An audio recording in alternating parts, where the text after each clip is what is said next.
Então, como vocês já sabem, existem aí dois tipos de fundações, né? Que são as fundações rasas e são as fundações profundas. O nome, ele já automaticamente, ele já tendencia para alguma conclusão, né? Fundação rasa, direta, superficial, fundação profunda, indireta, né? Então, a gente pode observar aqui algumas imagens das fundações rasas, são fundações com profundidade de assentamento razoavelmente pequenas, né? Enquanto que as fundações profundas já possuem aqui uma profundidade maior, certo? Bom, então, antes de mais nada, é importante falar que, como eu falei, né, anteriormente já, só se pode definir o tipo de fundação quando a gente consegue analisar os ensaios de sondagem, né? Então, fiz os ensaios de sondagem. Quem é que solicita o local do furo de sondagem? Quem solicita é o projetista, né? Mas nós temos uma norma de sondagem também, que fala sobre a quantidade de furos mínimos que devem ter, fala também dos tipos de sondagem que a gente pode utilizar. Então, alguns fatores dependem para a gente poder escolher o tipo de fundação, tá? Dentre eles, a carga da edificação, os fatores ambientais como tipo de solo, existência ou não do lençol freático. Então, veja, se eu vou a carga depende, a carga da edificação influencia no tipo de fundação que eu vou escolher? Claro que influencia, né? Se eu vou construir uma casa de um pavimento, uma casa com 3 pavimentos, um prédio com 5 andares, um prédio com 20 andares, influencia? Claro que influencia, porque eu tenho que saber se esse meu solo ele tem a capacidade de carga para sustentar todo esse peso que está vindo da estrutura. O tipo de solo influencia? Com certeza influencia, né? Tirem da ideia que fundação rasa é só para casa e prédios pequenos. Esqueçam isso. Isso quem fala são pessoas leigas, vocês não são leigos, tá? O tipo de solo influencia na minha escolha, a quantidade de carregamento e a presença ou não de lençol freático também vai influenciar. Eu, por exemplo, já construí um prédio de 10 andares, sendo parede de concreto, ou seja, que o peso específico desse material é muito maior do que, por exemplo, de bloco cerâmico, né? Bloco cerâmico a gente tem um peso específico de 13 kN por metro cúbico, na parede de concreto já passa para 25. Então, quase o dobro. Eu construí um prédio com 10 andares. Qual o tipo de fundação que eu usei? Sapata. Ué, professora, sapata, sim, qual o problema? Se a sapata ela consegue resistir ao carregamento, né, e o solo está recebendo essa carga de maneira tranquila, por que não? Eu vou gastar dinheiro fazendo fundação profunda? Jamais. Se eu pudesse, eu construía tudo com sapata e construía feliz, né? Mas nem sempre a gente pode, certo?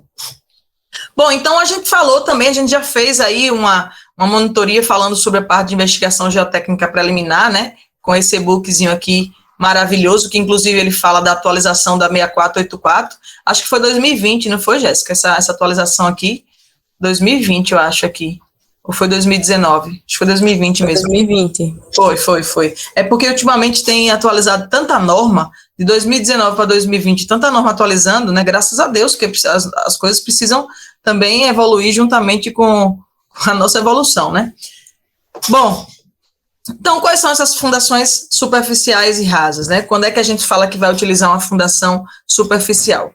Quando a capacidade do solo resistente está mais próxima da superfície, ou seja, quando eu tenho um solo com uma capacidade de resistência, né, boa, ele está mais próximo da minha superfície, certo? Bom, quais são os fatores positivos para a gente poder utilizar uma fundação rasa, superficial, direta, etc.? É a facilidade de inspeção do solo, de apoio, e também a gente consegue ter acesso ao formato do elemento final, né? Então, por exemplo, quando a gente vai fazer uma sapata, a gente está escavando e vendo aquele solo, né? A gente está vendo o material que está saindo daquela escavação.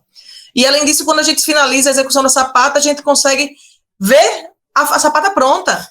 Eu consigo ver exatamente toda, né? O que isso faz com que a gente durma tranquilo, não é verdade? Além disso, a gente tem aqui um controle de qualidade do material, né? Então, eu estou vendo o controle que eu estou utilizando na execução da sapata, certo? E Eu também não preciso utilizar equipamentos especiais, mão de obra especializada, eu não preciso contratar a mobilização de um equipamento estúpido para fazer uma fundação rasa, não tem necessidade. O que faz com que a gente agilize a obra e deixe a obra mais barata também, né? E mão de obra que eu não preciso ter uma mão de obra especializada. Qualquer pedreiro, qualquer servente, qualquer carpinteiro, ele faz a fundação rasa, certo? Bom, então, como eu falei, as fundações rasas são as fundações em que o solo resistente está em pequena profundidade. Normalmente, a gente utiliza aí aproximadamente 3 metros, certo? É a profundidade recomendada aqui para a utilização da fundação rasa, tá? É quando a gente tem um solo resistente aqui a uma profundidade menor do que 3 metros, certo?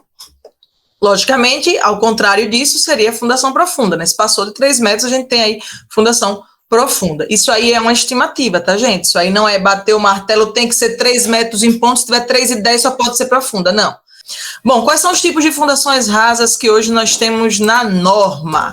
Hoje a norma aborda esses 6 tipos de fundações rasas, tá, gente? Sapata isolada, sapata associada, sapata corrida, bloco de fundação, radier, viga alavanca. Essa norma passou por atualização 3 vezes, ela foi criada em 1996, vocês devem ter visto nossa última postagem aí com relação à norma, né?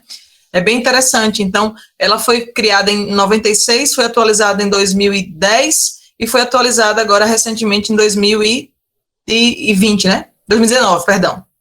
Então, hoje nós temos como fundação rasa, presente na norma, são esses 6 tipos de fundações, tá? E aí a gente entra nas fundações profundas, tá? Então, resumidamente, né, as fundações profundas, elas se dividem em 2. Elas podem ser do tipo estacas ou podem ser tubulão, tá?